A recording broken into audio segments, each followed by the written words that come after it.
Saudação, alunos da terceira série do ensino médio. Estamos começando mais uma aula de História. Aula essa que nós vamos abordar o governo de Fernando Henrique Cardoso, conhecido popularmente com a sigla FHC. Então, qual o objetivo da nossa aula de hoje? É compreender o sucesso do Plano Real e a sua influência na eleição de Fernando Henrique Cardoso no ano de 1994. E também identificar as principais características do governo de FHC, esse grande sociólogo e ex-presidente do Brasil. Tá. Bom, vamos lá, você lembra o que ocorreu com o presidente Fernando Collor no final de 1992? Você lembra qual foi a principal medida tomada pelo governo Itamar Franco? Então aí a gente tem a capa da revista Veja, que já demonstra aí uma boa dica sobre o que aconteceu com o Fernando Collor de Mello. E vamos para a nossa respostinha aqui. Tá? Fernando Collor de Mello sofreu um processo de impeachment. Ele foi o primeiro presidente do Brasil eleito diretamente, depois de muito tempo, e foi o primeiro presidente da história do Brasil a ser derrubado através de um processo de impeachment. Lembrando que o processo foi aprovado pela Câmara de Deputados, mas ele não prosseguiu até o Senado, porque o Fernando Collor renunciou à presidência antes que pudesse ser dado o andamento do processo de impeachment no Senado. Tá. Isso aconteceu por conta de vários escândalos de corrupção em seu governo. Já o vice-presidente, que era o Itamar Franco, ele assumiu a presidência. A principal criação do seu governo foi o Plano Real, idealizado pelo então ministro da Fazenda, Fernando Henrique Cardoso. Vamos lembrar aqui que esse período da década de 80 e da década de 90 foi um período de muita confusão econômica do Brasil. Altas taxas de inflação, baixo poder aquisitivo da população, falta de produtos no mercado. O Fernando Henrique Cardoso ele vai tentar solucionar esse problema criando um novo plano econômico nacional, tá? O Plano Real. A mudança da moeda inicialmente foi vista com desconfiança pela sociedade, mas aos poucos, com o controle da inflação, ganhou confiança do povo brasileiro. Por que a população via com desconfiança? Qual o impacto no aspecto político? Bom, ela via com desconfiança porque vamos lembrar que nós tivemos diversos planos econômicos e diversas moedas ao longo da nossa história. E nenhuma delas conseguia resolver o problema da inflação e do poder aquisitivo. Nós tivemos um plano cruzeiro, plano cruzado, cruzado novo, diversos planos. Então quando alguém chega e diz, vamos fazer mais um plano, o pessoal já olhava e não vai dar certo. Esse aí também, nenhum dos outros todos deu certo. Tá? Então o real, diferente das moedas anteriores, não veio como um pacote surpresa, que era o que acontecia com as anteriores. De repente chegava lá o governo e dizia, tem um novo plano econômico, vamos imprimir nova moeda, muda tudo, isso aqui. Não, ele vai fazer um negócio gradual e apresentado e debatido com a sociedade. Um dos grandes destaques que tem para o Plano Real vai ser justamente a transferência da troca de um plano econômico para o outro. Tá? E vai ser feito de uma maneira gradual. Nós vamos ter aí uma transformação da moeda, então, para a unidade real de valor e depois apenas para o Plano Real, fazendo aí o comércio e a economia se estabilizarem de maneira mais lenta e não de maneira abrupta. Tá? Qual o impacto no aspecto político que ele teve? Pois bem, ele aumentou muito a popularidade do ministro Fernando Henrique Cardoso, a tal ponto que ele passa, então, a se candidatar à presidência do Brasil. E nas eleições de 1994, Fernando Henrique Cardoso venceu as eleições presidenciais no primeiro turno. Ou seja, no primeiro turno ele já teve mais de 50% dos votos da população brasileira. Então, como ele já obteve isso, não chegou nem a haver um segundo turno. Pode ver que Fernando Henrique Cardoso teve 54,24% dos votos. Enquanto o segundo lugar, que foi para o Lula, teve apenas 27,07% dos votos. Como ele teve a maioria mais um, não era mais necessário o segundo turno. É isso que diz a Constituição brasileira. E é atribuído ao sucesso do Plano Real o principal motivo por essa alta de popularidade que o agora presidente Fernando Henrique Cardoso vai ter. E como vai ficar a política econômica do seu governo? Ele vai procurar implantar no Brasil uma política neoliberal, com o compromisso de manter a estabilidade do real e reduzir os gastos públicos e o tamanho do Estado. Em vez do Estado interventor e empreendedor da era Vargas, ele defendia o Estado mínimo. A política econômica do governo ficou marcada pela redução de gastos com serviços e servidores públicos e pela continuidade no programa de privatizações. Então, durante o período ali, a partir do governo Vargas, o Brasil acabou criando uma política econômica de Estado, de um Estado que tinha empresas estatais, um Estado que intervia na economia.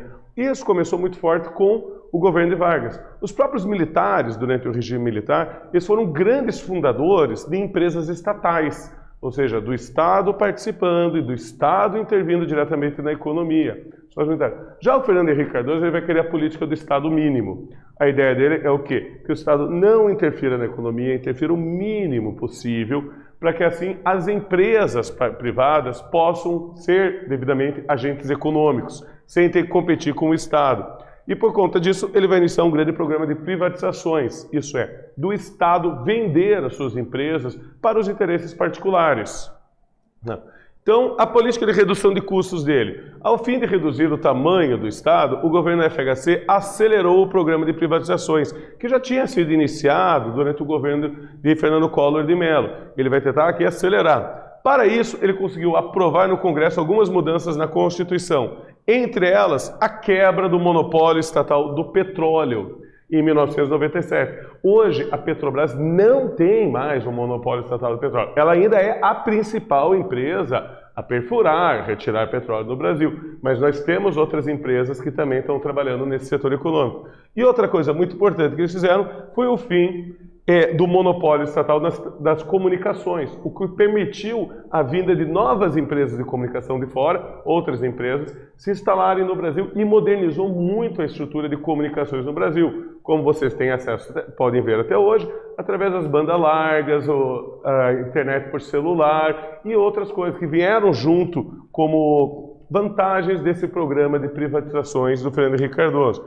Aqui nós temos uma imagem do trem da Vale, que transporta minério, minério pela estrada de ferro Vitória Minas. Outra empresa aí que o Fernando Henrique Cardoso vai se responsabilizar em incluir no seu grande programa de privatizações.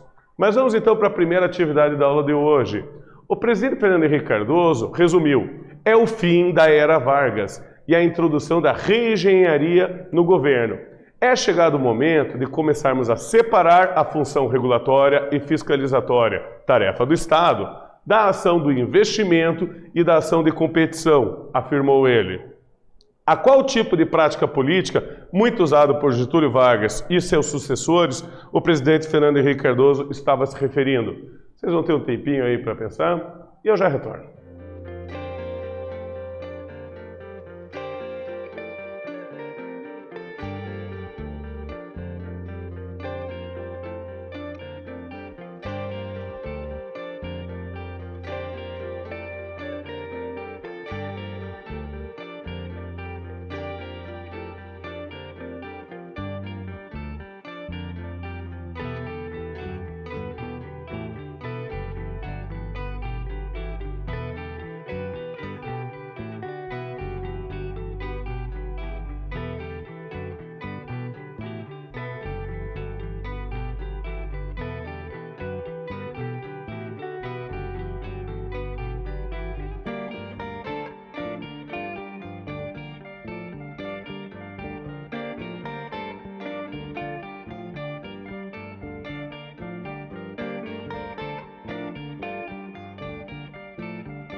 Então, alunos, conseguiram responder? Eu perguntei para vocês, a qual tipo de prática política, muito usada por Getúlio Vargas e seus sucessores, o presidente Fernando Henrique Cardoso estava se referindo nessa crítica dele? A minha sugestão de resposta está aqui. A criação de empresas estatais para atuarem na economia, principalmente ligadas a setores de infraestrutura e da indústria de base. O FHC estava afirmando que em seu governo o Estado teria a função de regulatória e fiscalizadora, deixando os investimentos e a competição financeira para a iniciativa privada. Então, o governo ainda mantém a função de fiscalizar a economia, de regular a economia, as leis de mercado, as leis de comércio, mas o governo não iria agir ativamente assim na economia, sendo ele com uma empresa ou ele declarando um monopólio, declarando regras que incluíam apenas a ele o direito de participação de certos setores da economia brasileira. Tá? Então, em 1998, nós vamos ter a reeleição, graças a uma emenda constitucional. Vamos lembrar que a nossa Constituição de 1988, ela estabelecia apenas um mandato presidencial. O Fernando Henrique Cardoso, se aproveitando de sua grande popularidade e dos sucessos do Plano Real, conseguiu colocar em votação uma emenda à Constituição que autorizava uma reeleição. Tá? Então aí, pessoal, graças a essa emenda constitucional, permitiu a reeleição de FHC, que venceu o pleito presidencial novamente contra o Lula em 1998. A estabilidade econômica e o controle da inflação graças ao real foi a marca do primeiro mandato dele. Vocês podem observar muito bem nesse mapa que nós temos os 3 candidatos que ganharam algum estado, assim, que tiraram a maioria. Em azul, nós temos Fernando Henrique Cardoso, que foi o presidente reconduzido ao cargo. Já em vermelho, no Rio Grande do Sul e no Rio de Janeiro, foram 2 estados que votaram majoritariamente no Lula. E no Ceará nós temos a presença do candidato Ciro Gomes ali como vencedor. Então dá para a gente perceber, só pelo contraste das cores do mapa, que o Fernando Henrique Cardoso ganhou muito bem ganhado de seus concorrentes aqui. Tá? Outras marcas do governo FHC. Na saúde, ele criou o programa de combate à AIDS, adotado pelo governo, e tornou-se uma referência mundial. É muito importante parabenizar a ele por isso, pois a AIDS foi a grande pandemia que nós tivemos nos anos de 1980 e 1990, e você já tinha o desenvolvimento de certas medicações e tratamentos para AIDS, o qual o Fernando Henrique Cardoso e seu ministro da Saúde, José Serra, entraram massivamente numa disputa internacional pela quebra da patente, permitindo que outros laboratórios fabricassem de maneira mais barata esses remédios. Coisa essa que o Brasil foi vitorioso e, por isso, hoje o tratamento de AIDS ele está disponível na rede pública de saúde, de maneira bastante fácil. Outra coisa que ele conseguiu, o índice de mortalidade infantil caiu significativamente no governo dele. Na educação, ocorreu um grande aumento de número de crianças na escola. A Constituição de 88 estabelecia que as crianças têm que ir para a escola. Tá? Então, aqui você vai ter um grande processo de inclusão de alunos que antes não participavam da escola, na escola. Houve, então, um grande aumento da quantidade de estudantes, principalmente na rede pública de ensino. A taxa de analfabetismo também caiu durante o governo dele. Foi aprovado as leis de diretrizes e bases, leis gerais sobre como governar o Brasil em 1996, e foi criado alguns programas sociais importantes, como o Bolsa Escola, o Vale Gás, o Bolsa Alimentação, o PET, entre vários outros programas aí para auxiliar principalmente as camadas mais pobres da sociedade.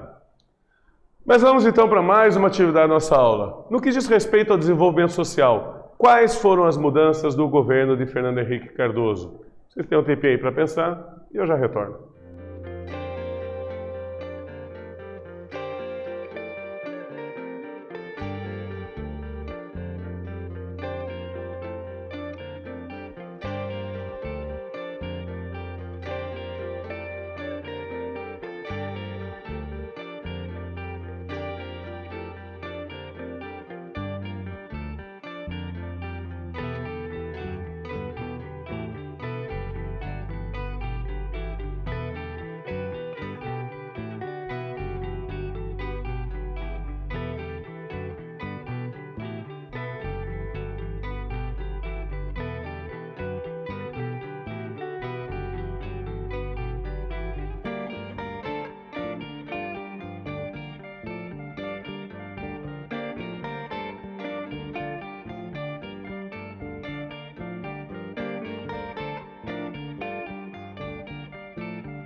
Então, pessoal, conseguiu responder? Eu perguntei para vocês, no que diz respeito ao desenvolvimento social, quais foram as mudanças do governo FHC? O que nós podemos atribuir a ele? Pois bem, o governo FHC desenvolveu um importante projeto de inclusão das crianças nas escolas, uma grande luta internacional, inclusive, de combate à AIDS, além de reduzir o nível de mortalidade infantil e do analfabetismo no Brasil. Então, mesmo no grupo social, quando a gente fala de FHC, a gente fala muito a questão econômica, a questão das privatizações, a questão do plano real, tá? Mas houve também importantes contribuições do governo FHC nesse grupo social mais baixo, a população mais pobre, mais simples. Houve sim também benefícios a eles dentro do governo de FHC. Mas aí gerou também um grande debate em torno da questão das privatizações. Grupos contrários e favoráveis defendiam sobre os mais variados temas ligados à questão das privatizações. Desde questões trabalhistas, afinal de contas, uma empresa estatal, para você trabalhar, você faz um concurso público, é contratado, tem estabilidade de emprego, tem vários benefícios que vêm com o concurso público.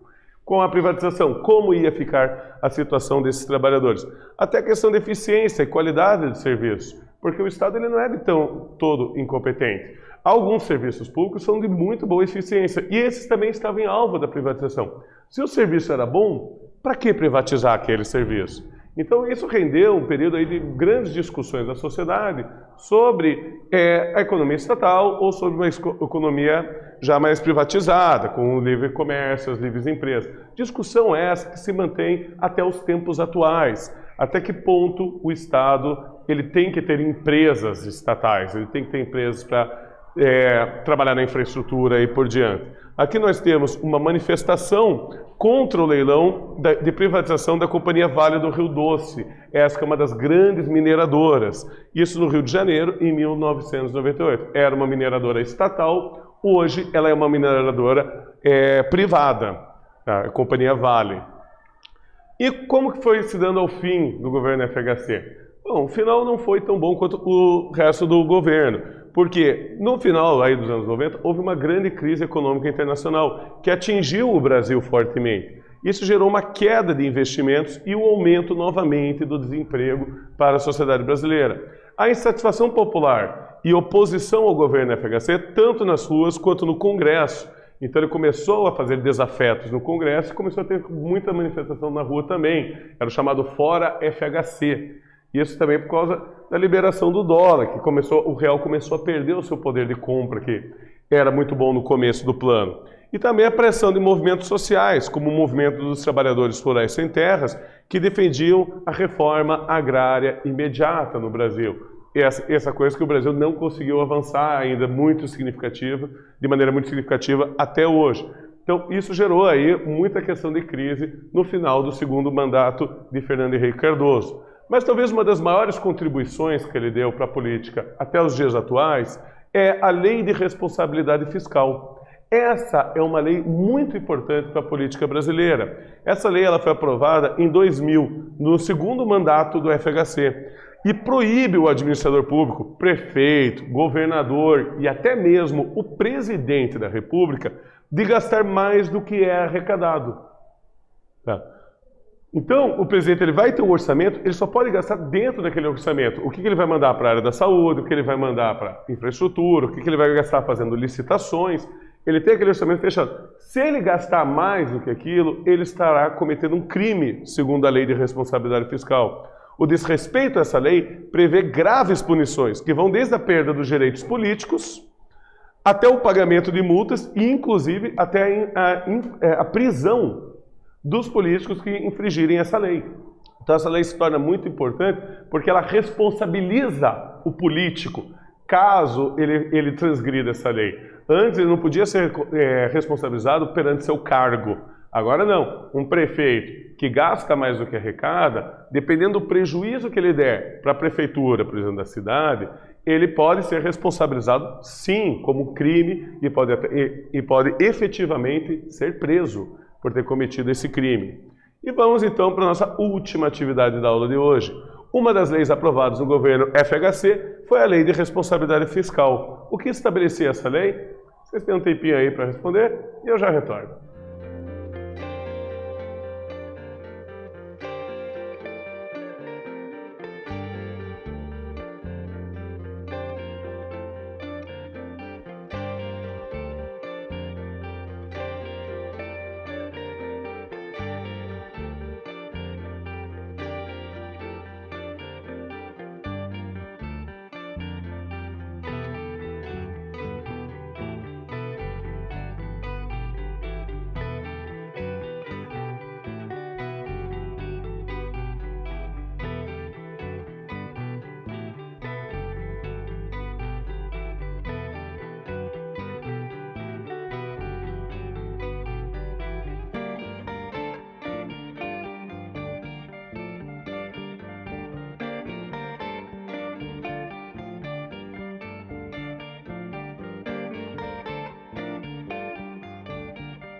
Então, alunos, conseguiram responder? Essa é fácil, né? O que estabelecia a lei de responsabilidade fiscal? Bom, aqui está a minha sugestão de resposta para a gente. Essa lei é importante pois estabelece o compromisso do governante com o orçamento disponível e responsabiliza criminalmente aquele que desrespeita esse princípio da gestão pública, que é um princípio ético muito importante, de você ter o controle de gastos e não prejudicar as futuras prefeituras ou a cidade e a comunidade como um todo, tá? Então, retomado, o que nós vimos aqui na aula de hoje? O sucesso do Plano Real, a eleição de 1994 do FHC, a sua reeleição também em 1998. Também vimos a agenda neoliberal e econômica do governo FHC, as marcas do governo na área da saúde, na área da educação e os demais programas sociais que ele encabeçou aqui, e o debate em torno das privatizações, sobre qual é a presença do Estado, a participação do Estado aí na economia. Então, tendo isso aí, agradeço a todos vocês por mais essa aula e até a próxima.